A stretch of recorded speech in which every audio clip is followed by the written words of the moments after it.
Hi friends, welcome to my channel. இன்னைக்கு நம்ம பட்டர்லேருந்து நெய் எப்படி செய்யறதுன்னு பார்க்கலாம். ஏற்கனவே நம்மளோட சேனல் பட்டர் எப்படி செய்யறதுன்னு போட்டுருக்கோம். இன்னைக்கு அதுலேருந்து எப்படி நெய் எடுக்கிறதுன்னு பார்க்கலாம். இந்த மந்த்து நான் கொஞ்சம் பட்டர் எடுத்து வச்சிருக்கேன். போன மந்த் ப்ளஸ் இந்த மந்த் 2 மந்த்தும் எடுத்த பட்டர் மொத்தமாக எடுத்து வச்சிருக்கேன். இப்போ அந்த 2 பட்டரையும் சேர்த்து நம்ம மொத்தமாக நெய் காய்ச்சி எடுத்து வச்சுக்கலாம். வீட்டில் ஆல்ரெடி வாங்கி வச்சிருந்த நெய் முடிஞ்சிச்சு.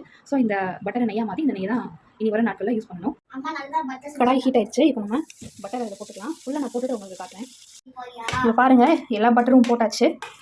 இப்போ இதெல்லாம் மெல்ட் ஆகி ஒரு மாதிரி கோல்டன் எல்லோ கலரில் சேஞ்ச் ஆகும். அதான் நம்மளோட நெய்.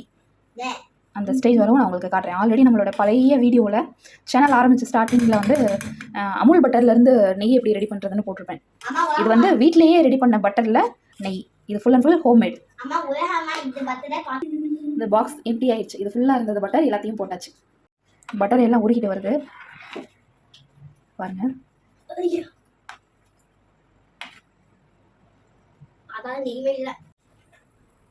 பாருங்கள், பட்டர் ஃபுல்லாக மெல்ட் ஆகி கொதிச்சுட்ருக்கு. இது வந்து இப்போது ஒரு லைட் எல்லோ கலரில் இருக்குது. இது இன்னும் பாயில் ஆகி ஒரு கோல்டன் எல்லோ கலரில் வரும். அந்த கன்சிஸ்டன்சி வந்துருச்சுன்னா நமக்கு நெய் ரெடி ஆயிடுச்சுன்னு அர்த்தம். ஒரு சிலர் நினைப்பாங்க பட்டர் மெல்ட் ஆனாலே அதுதான் நெய் அப்படின்னு நினைப்பாங்க. ஆனால் அது கிடையாது. கொஞ்சம் நேரம் பாயில் பண்ணணும். அதுக்கு தான் நமக்கு நெய்யாக கலர் சேஞ்ச் ஆகும். அந்த கன்சிஸ்டன்சி நான் உங்களுக்கு காட்டுறேன். கலர் சேஞ்ச் ஆக ஆரம்பிக்குது பார்த்தீங்களா? இந்த கோல்டன் கலர் வந்து வர ஸ்டார்ட் ஆகுது. பாருங்கள், நல்லாவே கோல்டன் கலர் மாறிட்டு வருது. இன்னும் கொஞ்ச நேரம் நம்ம பாயில் பண்ணா போதும், நமக்கு நெய் கிடைச்சிடும். அப்படி மலபார் கோல்டு நெய் இருக்கு. அம்மா செஞ்ச மலபார் கோல்டு நெய் பார்த்தா பிரியாணி கூட செஞ்சா நல்லது. பாருங்க, நமக்கு சூப்பரா நெய் கிடைச்சிச்சு. நல்ல கோல்டன் கலர்ல இருக்கு பாத்தீங்களா? இந்த கலர் தான் கரெக்டான கன்சிஸ்டன்சி. ஜேபராட மொத்தத்தை கூல்டா சேவ் பண்ணுது பட்டரா. ஸ்மெல் சூப்பரா இருக்கு.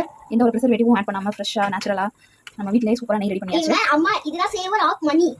நம்ம ஏதாவது ஃப்ரெஷ் மில்க் வாங்கணும் அப்படின்னா அது நமக்கு நல்ல பெனிஃபிட். நம்ம சூப்பர் மார்க்கெட் ஹைப்பர் மார்க்கெட்டில் பால் வாங்கினா இப்படி பட்டர் நெய்லாம் பண்ண முடியாது. இதே நம்ம ஃப்ரெஷ் மில்க் வாங்கணும் அப்படின்னா ஃபார்மில் வாங்கணும் அப்படின்னா பட்டரும் ரெடி பண்ணிக்கலாம், நெய்யும் எடுத்துக்கலாம். இதை தனியாக காசு கொடுத்து வாங்க தேவையில்லை. இதே சூப்பர் மார்க்கெட்டில் வாங்கினா எல்லாம் தனித்தனியாக நம்ம வாங்கணும்.